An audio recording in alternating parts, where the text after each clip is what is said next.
शमशाबाद के इलाके नूरानपुर में रेगिस्तान के बीचों बीच एक कच्ची मिट्टी का पुराना सा घर था, जहां एक 80 साल का बुजुर्ग फकीर तन्हा रहता था। उस रात भी वो सोया हुआ था। रात गहरी हो चुकी थी, जैसे सन्नाटा चीख बन गया हो। तभी अचानक दरवाजे पर दस्तक हुई। फकीर की आंख खुल गई। वो अपने आप से बुदबुदाया, इस वक्त यहाँ कौन आ सकता है? और इस वीराने में तो आज तक कोई नहीं आया। मगर फिर दरवाजा जोर जोर से बजने लगा। फकीर बिस्तर से उठा और जैसे ही दरवाजा खोला, बाहर का मंजर देखकर वो हक्का बक्का रह गया। दरवाजे पर 2 जवान और बेहद खूबसूरत लड़कियां खड़ी थीं। जैसे ही फकीर ने उन्हें देखा, दिल में अजीब सी खिंचाव सी महसूस हुई। वो उन्हें देखता ही रह गया। निगाहें हटाना मुश्किल हो गया। उसने उनकी तरफ देखते हुए पूछा, तुम कौन हो बेटियों? और इस वीराने में इस वक्त क्या कर रही हो? लड़कियों ने जवाब दिया, हम रास्ता भटक गई हैं। हम रोशनगढ़ की तरफ जा रही थीं, मगर रास्ता खो बैठी। अगर आप इजाजत दें तो हमें एक रात यहाँ रहने दीजिए। सुबह होते ही रवाना हो जाएंगे। फकीर उन्हें देखकर जैसे मदहोश सा हो गया था। वो बस इतना ही कह सका, आ जाओ अंदर। लड़कियां घर में दाखिल हुईं। फकीर ने उन्हें घर का एक कोना दिखाया और कहा, यहाँ सो जाओ बेटियों। दोनों वहीं लेट गईं और थोड़ी ही देर में नींद में खो गईं। रात के आखिरी पहर नाइला को यूं महसूस हुआ जैसे कोई उसके करीब खड़ा हो। उसने आंखें खोली तो देखा फकीर उसके पास झुका हुआ है और कुछ अजीब सी निगाहों से उसे देख रहा है। नाइला झटके से उठ बैठी, बोली, क्या हुआ?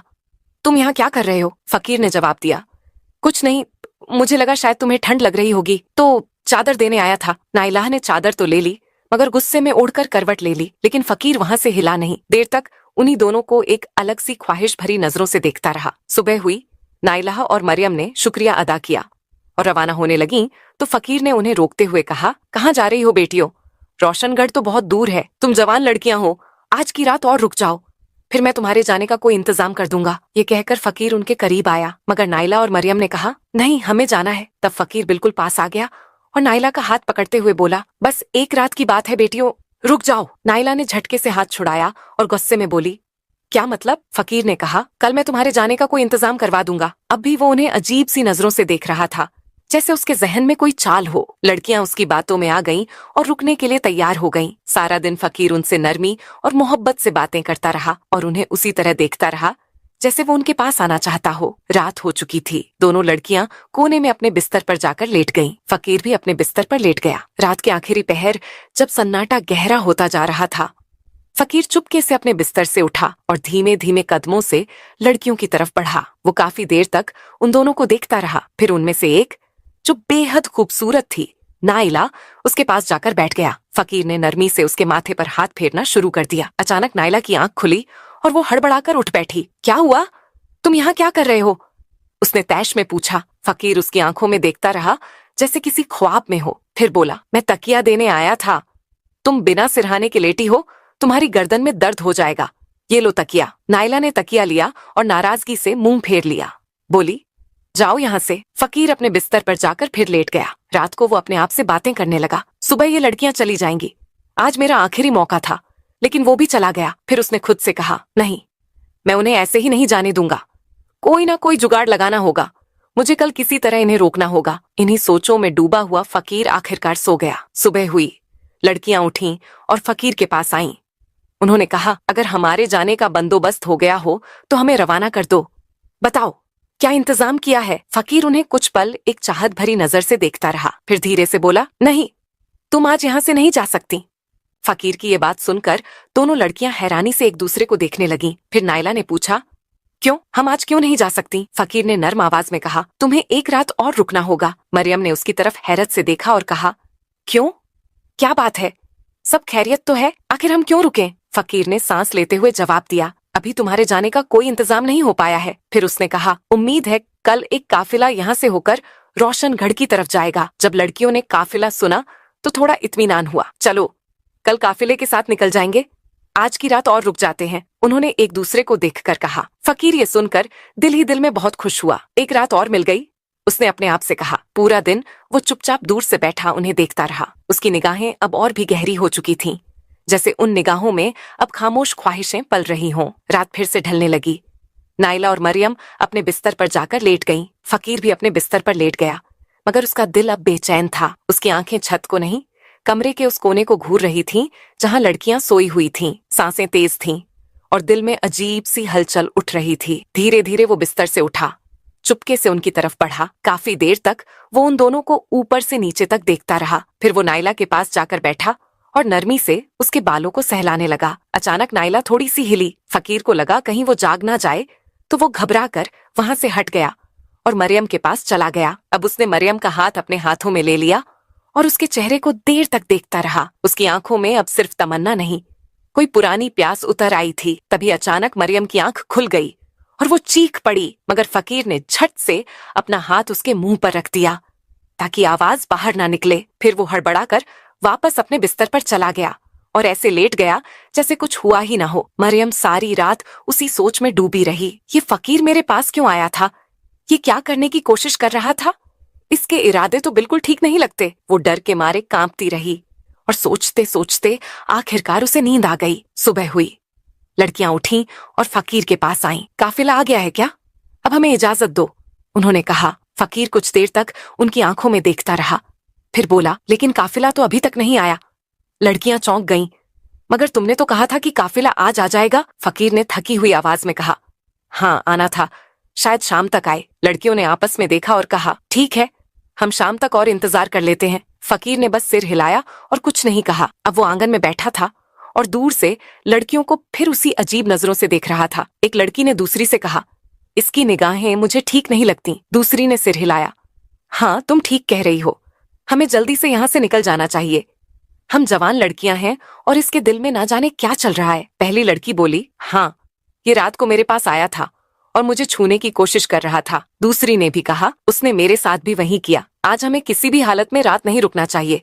शाम को काफिला आए या ना आए, हमें निकल जाना है। फकीर अब भी दूर से उन्हें देख रहा था, बिल्कुल वैसे ही जैसे कोई शिकारी अपने शिकार पर नजर रखता है। शाम हो चुकी थी। इससे पहले कि लड़कियां खुद उसके पास आती, फकीर खुद आ गया। देखो, उसने कहा, मुझे लगता है काफिला अब सुबह तक आएगा। सोचा तुम्हें पहले ही बता दूं, उनके पास सामान बहुत होता है, धीरे धीरे चलते हैं, आज की रात और रुक जाओ। लड़कियां अब झल्ला गईं। एक ने तेजी से कहा, हम अब और नहीं रुक सकते, चाहे काफिला आए या ना आए, हम अभी निकल रही हैं, हमें अब मत रोको। फकीर और करीब आया। थोड़ी ही देर में रात हो जाएगी, तुम जवान लड़कियां हो, इस वीराने में कहाँ जाओगी? यहाँ जानवर भी घूमते हैं, अगर कोई नुकसान पहुंचा तो? उसके लहजे में फिक्र कम और चाल ज्यादा थी। लड़कियों को अब पूरा यकीन हो गया ये सब कोई नई चाल है, लेकिन उन्होंने एक दूसरे को देखकर कहा, हमारे पास और कोई चारा नहीं, एक रात की तो बात है, रुक जाते हैं। उन्होंने सख्ती से फकीर से कहा, ठीक है, मगर ये आखिरी रात है, कल सुबह चाहे काफिला आए या ना आए, हम निकल जाएंगे। फकीर ने मुस्कुराकर कहा, ठीक है, मगर उसके चेहरे की मुस्कान में अब कुछ और ही छुपा हुआ था। रात हो चुकी थी। नाइला और मरियम अब पूरी तरह सतर्क थीं। एक कोने में लेटी थीं, मगर उनकी आंखें खुली हुई थीं। वो डर और शक में डूबी हुई थीं। आपस में धीमी आवाज में बात कर रही थीं। उम्मीद है आज की रात जल्दी बीत जाए। नाइला ने कहा, हाँ, बस आंखें बंद करके ऐसे लेटे रहो जैसे हम सो चुकी हैं। मरियम ने जवाब दिया। फकीर अपने बिस्तर पर लेटा था, मगर उसकी एक आंख खुली हुई थी। वो बार बार उनकी तरफ देख रहा था, ये जानने के लिए कि क्या वो सच में सो गई हैं। जब उसने देखा कि वो अब हिल डुल नहीं रही, उसने भी आंखें बंद कर ली, मगर उसका दिल अभी भी करवटें ले रहा था। कुछ देर बाद जब उसे यकीन हो गया कि लड़कियां सो चुकी हैं, वो धीरे से उठकर उनकी तरफ चल पड़ा। काफी देर तक वो उनके पास खड़ा रहा, जैसे उनके हाव भाव को पढ़ रहा हो। फिर वो नाइला के पैरों के पास बैठ गया और धीरे धीरे उनके पैर सहलाने लगा। तभी नाइला की आंख हल्की सी खुल गई। फकीर को एहसास हुआ तो वो फौरन पीछे हट गया। अब वो मरियम के पास गया और उसके पास बैठकर उसका माथा सहलाने लगा। अचानक मरियम की आंख खुल गई। उसने घबराकर करवट ली और मुंह नीचे कर लिया। कुछ बोली नहीं, मगर उसकी हरकतों से पता चल गया कि वो जाग चुकी है। फकीर चुपचाप उठा और फिर अपने बिस्तर पर जाकर लेट गया। उसकी धड़कनों में घबराहट थी, मगर चेहरे पर कोई परेशानी नहीं थी। सुबह हो चुकी थी। लड़कियां उठीं और सीधा फकीर के पास गईं। हाँ, आया क्या तुम्हारा काफिला, या अब कोई नया बहाना है? उन्होंने तीखे लहजे में पूछा। फकीर कुछ देर खामोश रहा, फिर बोला, काफिला तो नहीं आया। अब नाइला और मरियम झल्ला चुकी थीं। हमें तो पहले ही पता था कि कोई काफिला नहीं आने वाला। तुम हमें किसी और मकसद के लिए यहाँ रोक रहे हो, हमें सब समझ आ चुका है। अब हम एक पल भी यहाँ नहीं रुक सकते। उनमें से एक लड़की ने दूसरी का हाथ पकड़ा और कहा, चलो यहाँ से चलते हैं। जैसे ही वो झोपड़ी से बाहर निकलने लगी, फकीर अचानक उनके सामने आकर खड़ा हो गया और रास्ता रोकते हुए बोला, तुम यहाँ से नहीं जा सकती। लड़कियों ने कहा, रास्ते से हट जाओ वरना हम जोर से चिल्लाएंगी। फकीर ने धीरे से कहा, तुम्हारी आवाज यहाँ सुनने वाला कोई नहीं है। तुम क्या चाहते हो? हमें क्यों रोक रहे हो? तुम हमारे बाप की उम्र के हो। कोई तो शर्म करो, कोई तो लिहाज करो, एक लड़की ने गुस्से में कहा। फकीर ने संजीदगी से कहा, जैसा तुम्हें दिख रहा है वैसा नहीं है। तुम जिस शख्स की तलाश में रोशनगढ़ जा रही हो, क्या पता वो यहीं कहीं हो। हमें यहाँ एक पल भी नहीं रुकना, लड़कियों ने और भी गुस्से से कहा। और तुम्हें ये कैसे मालूम कि हम रोशनगढ़ में किसी को ढूंढने जा रही हैं? उन्होंने सवाल किया। फकीर बोला, ये बात मैं अभी नहीं बता सकता, मगर अगर तुम आज की रात यहीं रुकती हो तो यही तुम्हारे हक में बेहतर होगा। फिर वही चाल। लड़कियां अब चौंक चुकी थीं। एक बूढ़े आदमी को क्या हो गया है? क्यों बार बार हमें रोक रहा है? वो सोचने लगी। फकीर ने फिर कहा, मैंने कहा ना, बस एक रात और रुक जाओ। कल सुबह तुम्हारे सारे सवालों के जवाब मिल जाएंगे और शायद तुम्हें रोशनगढ़ जाने की भी जरूरत ना रहे। फकीर ने बात खत्म की। लड़कियां अब उलझन में थीं।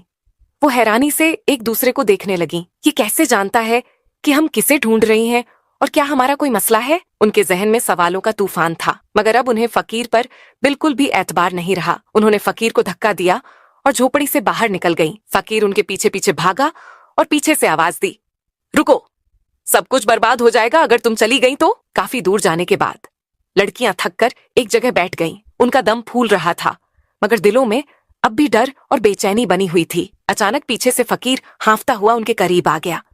उसकी सांसें तेज थीं। मैं आखिरी बार तुमसे कह रहा हूँ, उसने धीमे लेकिन यकीन भरे लहजे में कहा, आज रात मत जाओ। अगर आज की रात मेरे साथ इस घर में रुक गई तो शायद तुम्हें रोशनगढ़ जाने की जरूरत नहीं पड़ेगी। लड़कियों ने थके हुए लेकिन सख्त अंदाज में पूछा, अगर कोई बात है तो साफ साफ क्यों नहीं बताते? फकीर ने गहरी सांस ली और कहा, वो बात मैं अभी नहीं बता सकता। अगर मैंने अभी कह दी तो सब कुछ बर्बाद हो जाएगा, मगर मैं सिर्फ इतना बता सकता हूँ कि तुम दोनों अपने शौहर को तलाश करने निकली हो। ये सुनकर लड़कियां सन्न रह गईं। उनकी सांसें जैसे एक पल को थम गईं। हाँ, हम अपने शौहर को ढूंढ रही हैं। वो काफी वक्त से लापता है। हमने कई इलाकों में ढूंढा, अब रोशनगढ़ की तरफ जा रही है। लेकिन तुम्हें ये सब कैसे मालूम? उनमें से एक ने चौंक कर पूछा। फकीर ने बेहद संजीदगी से जवाब दिया, मुझे सब मालूम है, मगर तुम्हें मेरे साथ एक रात गुजारनी होगी, तभी मैं तुम्हारे सारे सवालों का जवाब दे सकूंगा। ये अजीब शर्त सुनकर लड़कियां घबरा गईं। उन्होंने एक दूसरे की तरफ देखा। डर, शक और उलझन उनकी आंखों में साफ नजर आ रही थी। ये फिर कोई नई चाल है क्या? अब ये रात में हमारे साथ क्या करने वाला है? वो मन ही मन सोचने लगी। फकीर अब भी वहीं खड़ा था, बेहद संजीदा और ठहरा हुआ। कुछ देर सोच विचार के बाद नायला बोली, ठीक है, चलो एक रात और वहीं रुक जाते हैं। मरियम ने हामी भरी, हाँ, मगर ये आखिरी रात होगी। इसके बाद अगर कोई बात हुई तो हम और कुछ नहीं सुनेंगे। ये सुनकर फकीर का चेहरा जैसे खुशी से खिल उठा। उसकी आंखों में अब चमक थी, जैसे कोई मंजिल करीब आ रही हो। ठीक है, उसने कहा। लड़कियां और फकीर अब वापस घर की तरफ चल पड़े। लड़की आगे आगे चल रही थी और फकीर उनके पीछे। उसकी चाल में अब उतावलापन नहीं था, बल्कि ठहराव था, मगर उसकी निगाहों में अब भी वही पुरानी हलचल थी। वो मन ही मन सोच रहा था, आज की रात कितनी मुश्किल से आई है और इस रात को मैं यूं ही नहीं जाने दूंगा। रात हो गई। लड़कियां जो अब बेहद सतर्क हो चुकी थीं, अपने बिस्तर पर लेटी रहीं, मगर उनकी आंखें खुली थीं। वो जाग रही थीं, आपस में धीमी आवाज में बात कर रही थीं और हर आहट पर चौकस थीं। फकीर अपने बिस्तर से उन्हें देखता रहा। जब रात का आखिरी पहर आया और उसे लगा कि अब नींद का असर हो रहा है, वो धीरे से उठा और नायला के पास जाकर बैठ गया। वो उसे बेहद प्यार भरी नजरों से देखता रहा, फिर उसका हाथ अपने सीने से लगा लिया। नायला ने एक झटके में हाथ छुड़ाया और गुस्से में मुंह फेर लिया। फकीर फिर उठा और मरियम के पास गया। उसके चेहरे को काफी देर तक देखता रहा, फिर उसके माथे पर एक नरम सा बोसा दिया। मरियम चौंकी, हड़बड़ाई और गुस्से में मुंह नीचे कर लिया। फकीर फिर चुपचाप उठकर अपने बिस्तर पर लौट गया। उसकी आंखों में कोई पछतावा नहीं था, बस एक इंतजार था जो अब अपने अंजाम के करीब था। सुबह की पहली किरण झोपड़ी की मिट्टी भरी दीवारों से छनकर अंदर आई। लड़कियां अब भी जागी हुई थीं। उनके चेहरों पर नींद नहीं, बल्कि बेचैनी और खौफ का असर साफ नजर आ रहा था। इस बार उन्होंने बिना कुछ कहे, बिना फकीर से पूछे वहां से निकलने की ठानी। जैसे ही वो झोपड़ी से बाहर निकलने लगी, उनकी निगाह एक कोने में बैठे शख्स पर पड़ी। वहां एक नौजवान बैठा था, खूबसूरत रोशन चेहरा, शफाफ लिबास पहने हुए, मगर उसका चेहरा दूसरी ओर था। लड़कियां हैरान हो गईं। वो उसके पास गईं और पूछा, तुम कौन हो? नौजवान ने जब धीरे से अपना चेहरा उनकी तरफ घुमाया तो दोनों लड़कियां हक्की बक्की रह गईं, जैसे उनके पैरों तले जमीन खिसक गई हो। वो जोर जोर से चिल्लाने लगीं, ये तो हमारा शौहर है। वो भागती हुई उस नौजवान से लिपट गईं। आंसुओं से उनकी आंखें भर गईं। उनके लिए ये पल किसी जादू से कम ना था। तुम यहाँ कैसे आ गए? क्या हम कोई ख्वाब देख रही हैं? नायला ने कांपती हुई आवाज में पूछा। नौजवान ने उन्हें अपने गले से लगाए रखा और धीमे से कहा, नहीं, ये ख्वाब नहीं, हकीकत है, मैं वापस आ गया हूँ। लड़कियों की खुशी की कोई इंतहा नहीं रही। बरसों से जिसकी तलाश में थी, आज वही उनके सामने था। लेकिन तुम कहाँ थे? मरियम ने पूछा। और तुम इस फकीर के घर में कैसे पहुंचे? वो आदमी तो हमें बिल्कुल ठीक नहीं लगा। क्या तुम उसे जानते हो? नौजवान ने उनकी आंखों में देखा। अब उसकी आंखों में राज नहीं बल्कि राहत थी। उसने कहा, पहले फकीर को बुलाकर लाओ। देखो वो कहाँ है? लड़कियां झोपड़ी के हर कोने में ढूंढने लगीं, मगर फकीर कहीं नहीं था। वो वापस आकर बोली, वो तो कहीं नहीं है। लगता है जैसे वो गायब हो गया हो। कहाँ चला गया वो? नौजवान ने गहरी सांस ली। फकीर कहाँ गया ये तो अब तुम्हें खुद ही समझ आ जाएगा, लेकिन उससे पहले क्या तुम नहीं जानना चाहोगी कि मैं इतने साल कहाँ था? उसने ठहर कर पूछा। लड़कियां एक साथ बोली, हाँ बताओ कहाँ थे तुम? अब कहानी का सबसे बड़ा राज सामने आने वाला था। नौजवान ने कहना शुरू किया। एक दिन मैं घर से बाहर बाजार की तरफ निकला था। रास्ते में मुझे एक बूढ़ा आदमी और एक बेहद हसीन लड़की मिली। बूढ़ा किसी फकीर जैसा लग रहा था और लड़की बहुत ही जवान और दिलकश थी। मैंने हंसी में लड़की से मजाक किया, तुमने इस बूढ़े से शादी क्यों की? तुम तो किसी जवान के साथ होनी चाहिए। मगर वो लड़की शायद कोई इल्म जानती थी। उसने मेरी तरफ देखा, कुछ पढ़ा और मुझ पर फूंक मारी। एक पल में मैं उसी बूढ़े फकीर जैसा हो गया। उसकी शक्ल मेरी हो गई और फिर उसने कहा, ये तेरी सजा है, अब तू सारी उम्र इसी हाल में रहेगा। लड़कियां अब पथराई हुई आंखों से सब कुछ सुन रही थीं। उनकी सांसें थम चुकी थीं। मगर नौजवान ने आगे कहा, उसने एक उम्मीद भी दी। कहा, अगर तेरे अपने जिनसे तू मोहब्बत करता है तुझे ढूंढते हुए इस वीराने तक पहुंचे और तेरे साथ वक्त बिताएं बिना तेरी असलियत जाने, तब तू अपनी असल शक्ल में लौट सकेगा। और हाँ, एक और शर्त थी, तू खुद अपनी पहचान नहीं बता सकता। अब लड़कियां थरथरा रही थीं। तो क्या तुम वही फकीर थे? उन्होंने कांपती आवाज में पूछा। नौजवान ने सिर झुकाकर कहा, हाँ मैं ही था वो फकीर। नौजवान की बात सुनते ही उनकी आंखों में आंसू भर आए, मगर इन आंसुओं में अब अफसोस था, शर्मिंदगी थी। वो भागकर एक बार फिर उसके गले से लग गईं। हमें माफ कर दो, हम तुम्हें पहचान ही नहीं सके। नौजवान ने उनके सिर पर हाथ फेरते हुए कहा, इसमें तुम्हारा कोई कसूर नहीं। तुम जानती ही नहीं थी कि मैं तुम्हारा शौहर हूँ। तुम्हारा दिल सच्चा था, नीयत पाक, और उसी सच्चाई ने मेरी सजा को तोड़ दिया। अब तीनों ने फिर से एक नई जिंदगी शुरू की, मगर इस बार उनके दरमियान कोई राज नहीं था, कोई फासला नहीं था। अब सिर्फ भरोसा था, वफा थी और एक ऐसा रिश्ता जो सज्जा से भी गुजरकर और भी मजबूत बन चुका था। मोहब्बत अगर सच्ची हो तो वह हर आजमाइश, हर वक्त और हर फासले को पार करके वापस लौट आती है। मगर अगर मोहब्बत में गुरूर आ जाए तो वही मोहब्बत सज्जा बन जाती है। लेकिन अगर सब्र, वफा और खुलूस के साथ निभाई जाए तो वही मोहब्बत एक दिन इनाम बन जाती है। इंसान की बाहरी सूरत कुछ भी हो, असली पहचान उसके दिल की सच्चाई और नीयत की पाकीज़गी से होती है। अगर आपको ये कहानी पसंद आई हो तो इसे लाइक जरूर कीजिएगा, शेयर भी जरूर कीजिएगा। नीचे कमेंट बॉक्स में जरूर बताइएगा कि इस कहानी का कौन सा हिस्सा आपके दिल को सबसे ज्यादा छू गया।